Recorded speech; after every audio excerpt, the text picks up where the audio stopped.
رمضان يا رمضان يا نفحة الرحمن، رمضان يا رمضان شهر جود وغفران، رمضان يا رمضان يا نفحة الرحمن، رمضان يا رمضان شهر جود وغفران، كل عام يأتي زائر ليته دوما يطول، دائما يحمي البشر. نحمده ونصلي على رسوله الكريم، أما بعد، فأعوذ بالله من الشيطان الرجيم، بسم الله الرحمن الرحيم. إنا أنزلناه في ليلة القدر وما أدراك ما ليلة القدر، ليلة القدر خير من 1000 شهر، تنزل الملائكة والروح فيها بإذن ربهم من كل أمر، سلام هي حتى مطلع الفجر. صدق اللہ مولانا العظیم. معزز ناظرین کرام، السلام علیکم ورحمۃ اللہ وبرکاتہ. معزز ناظرین کرام، آج کا ہمارا عنوان ہے شب قدر.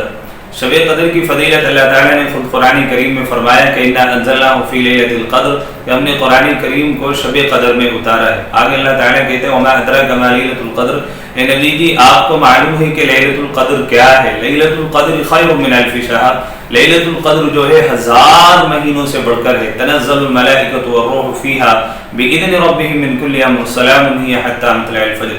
اس میں اترتے ہیں روح، یعنی حضرت جبرائیل علیہ السلام اور تمام فرشتے صبح تک لوگوں پر سلامتی بھیجتے رہتے ہیں، یہاں تک کہ صبح طلوع ہو جاتی ہے.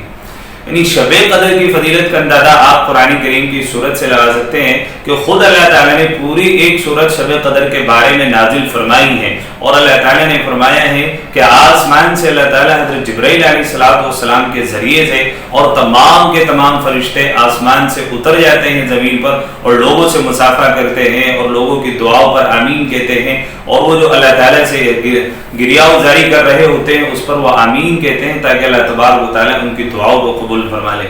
تو شب قدر کی بڑی فضیلت آئی ہے، خود قرآن کریم میں فرمایا. اور حضور علیہ السلام کی عادت شریفہ تھی کہ آپ علیہ السلام ہر سال رمضان مبارک میں شب قدر کی تلاش کے لیے رمضان مبارک میں اعتکاف فرمایا کرتے تھے.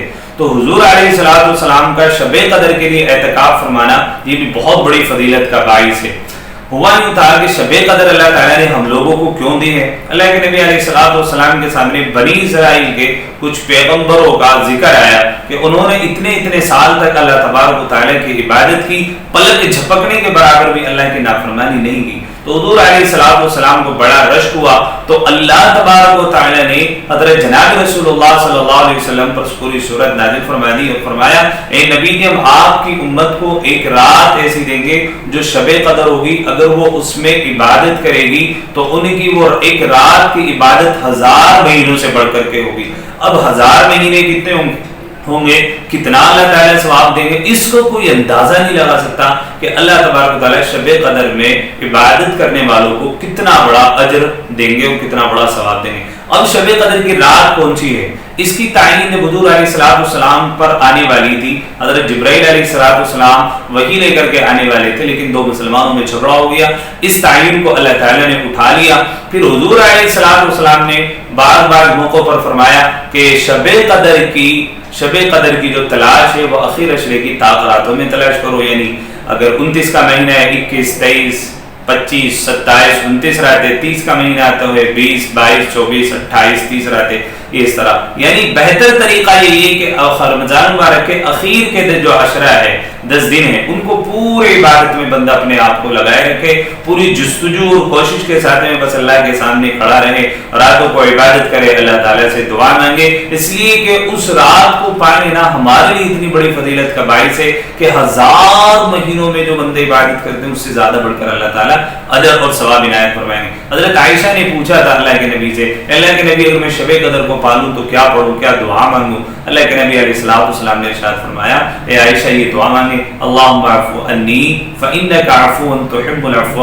فاعف عنی. اے اللہ آپ مجھے معاف فرما دیں، آپ معافی کو پسند کرتے ہیں، اے اللہ آپ مجھے معاف فرما دیجیے. تو اس دعا کا اہتمام شب قدر میں کریں، اور اخیر عشرے کی جو طاق راتیں خصوصاً ان طاق راتوں میں عبادت کرنے کا اہتمام کریں. اور پھر طاق راتوں میں سے بھی 27ویں جو شب ہے، اس 27ویں شب میں تو کم سے کم عبادت کریں ہی کریں، اس لیے کہ اس میں زیادہ تر امکانات ہوتے ہیں، جیسا کہ بعض علماء کے اس کے بارے میں اقوال بھی ہیں۔ تو کم سے کم جو اشتاق رہتے ہیں ان میں ہم اپنے آپ کو عبادت میں اور دنوں کے مقابلے میں زیادہ لگائیں۔ اللہ تبارک و تعالی ہم سب کو شب قدر کی قدردانی کی توفیق عطا فرمائے، اس میں اللہ تعالی ہمیں عبادت کرنے کی توفیق عطا فرمائے، اور اللہ تبارک و تعالی ہمیں دعاؤں کے ساتھ میں اس میں عبادت کرنے کی توفیق عطا فرمائے۔ وآخر دعوانا ان الحمدللہ رب العالمین۔